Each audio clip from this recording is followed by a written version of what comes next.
Welcome back to White Collar Crimes That Radicalized Me. Let's talk about the Mississippi welfare scandal. Now, this scandal isn't just about one athlete misusing federal funds, it's a story of systemic corruption, greed, and the abuse of welfare dollars meant for the poor. What, Deja? Yes, we're going to chat a little bit about how millions of dollars intended for Mississippi's neediest residents were instead diverted to fund pet projects, including payments to Hall of Fame quarterbacks, and why this scandal is a part of a larger issue in America's white-collar crime problem. Let's set the stage, shall we? In case you didn't know, Mississippi is one of the poorest states in the country. Temporary assistance for needy families, aka the TANF program, is designed to provide direct support to those in need. But behind the scenes, instead of honoring their commitment, the officials at the Mississippi Department of Human Services were mismanaging millions of funds. They were funneling the money into projects and programs that had nothing to do with welfare. Now, this set the stage for one of the largest embezzlement schemes in the state's history.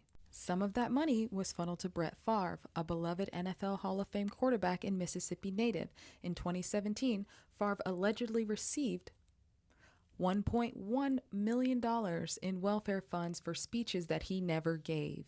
These funds that were intended for low-income residents were directed to Favre as part of a larger scheme orchestrated by Nancy New. Now, Nancy was the head of a nonprofit community education center called New Learning Resources Incorporated. She went ahead and hired her Nepo baby son as vice president. The two of them were charged with dispersing the TANF funds along with John Davis, the head of the Mississippi Department of Human Services, but they decided that they had a much better use for the money. Completely forgot to mention that your friendly neighborhood quarterback lobbied for $5 million of those funds to go towards building a volleyball court at his daughter's university.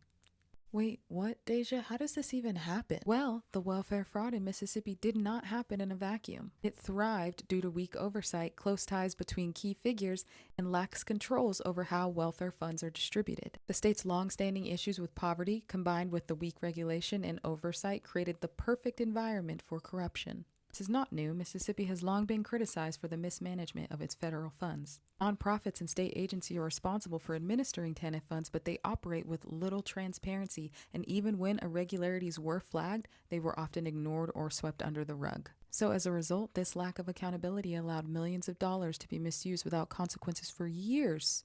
And they were instead put toward personal projects, resort hotels, steak dinners. The accused also admitted that they had directed some of the money to Pervacus Inc., a Florida-based company that was trying to develop a concussion drug. Also sent it to someone's drug rehabilitation facility in Malibu. For the rest, they made up salaries for the other Nepo hires. So all the while this is going on, at the same time, there was little political will to investigate where this money was going, especially when it benefited well-connected individuals. Mr. Football's celebrity status and his powerful connections in Mississippi made it easier for him to secure these funds. Emails later revealed that Favre had been in direct communication with state officials, pushing for funds to be allocated to his daughter's volleyball facility. His influence, combined with the control wielded by Nancy New and her Nepo crew, and John Davis over the TANF money, and you have unchecked, unchallenged spending at will.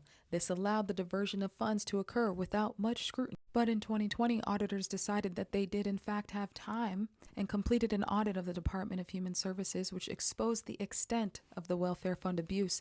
The audit revealed that more than $90 million in federal funds had been misappropriated. This shocking find led to the indictment of several key figures, including Nancy New and John Davis, both of whom pled guilty to charges of embezzlement and fraud. Friendly neighborhood quarterback was not charged with the crime. However, he was ordered to return the $1.1 million that he had been paid for doing absolutely nothing. He also denied any wrongdoing and claimed that he was unaware that the money came from welfare funds and eventually fully repaid it, though he is still facing lawsuits, especially since messages were released in the court filing that revealed that he sought reassurances from nonprofit executives that the public would never learn that he was seeking millions of dollars in grants that ultimately came from the Mississippi Welfare Agency. The fallout from the scandal was swift. While key figures like New and Davis faced criminal charges, the broader consequences for Mississippi's welfare system were devastating. The scandal has sparked calls for reform in the way that the welfare funds are distributed and overseen, and there is growing pressure on a state and federal level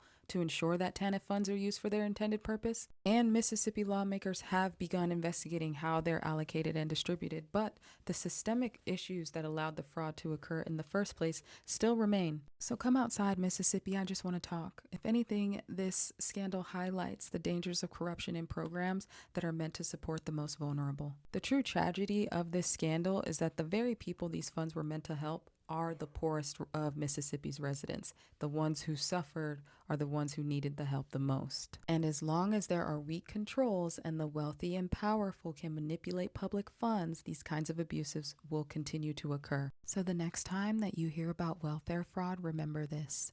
It's not always the poor who are gaming the system.